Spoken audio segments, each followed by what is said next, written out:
आज करू झणझणीत आणि खमखमीत असं गावरान भरलं वांग। अर्धी वाटी धने घ्यायचे आहेत, त्यानंतर खोबरं घ्यायचं आहे, चमचाभर जिरे टाकायचं आणि लसूण टाकायचं, त्यानंतर तीळ टाकायचे आहेत भरपूर। सगळं व्यवस्थित परतून घ्यायचं। इकडे खलबत्त्यामध्ये शेंगदाणे घ्यायचे आहेत भाजलेले, कूट कुटायचे आहेत, बारीक कूट झाला की त्याला काढून घ्यायचं आहे।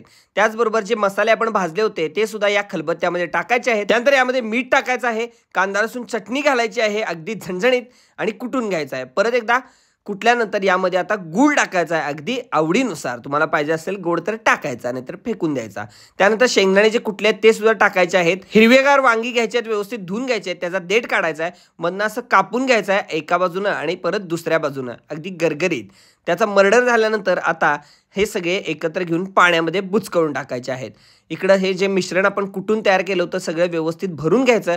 अगदी माशामध्ये कसं वाटतंय तसं पापलेट बिपलेट भरतात तसं भरून घ्यायचं अगदी गरगरीत। आणि आता स्पेशल पुढची रेसिपी तुम्हाला सांगतो, त्याच्या आधी मी आता हे श्री ऑइल वापरलेलं आहे। 1987 पासून यांची ही परंपरा चालू आहे। पत्ता आहे सांगली मेन स्टँड जवळ राजन खोत चौक या ठिकाणी जायचं आहे, गावभाग सांगली इथं। सांगलीमधनं तेल आणण्याचं वैशिष्ट्य म्हणजे ते स्वतः याचं प्रोडक्शन करतात। यांच्या इथं आहे उत्तम दर्जाचं फिल्टर्ड तेल, यामध्ये कोणत्याही प्रकारचं केमिकल मिक्स केलेलं नसतं, त्यामुळे आरोग्यासाठी चांगलं आणि शेंगदाण्याचा त्याला नॅचरल सुगंध सुद्धा येतो। हे भाजीमध्ये कमी वापरावं लागतं। यामध्ये जिरं आणि आता मोहरी टाकलेली आहे आणि आता हळद गेलेली आहे। त्यानंतर कढीपत्ता टाकायचा आहे, तडतडला की बारीक चिरलेला कांदा यामध्ये घालायचा आहे आणि व्यवस्थित परतून घ्यायचं। आणि आपले जे भरलेली वांगी होती त्यामध्ये सोडून घ्यायचे आहेत।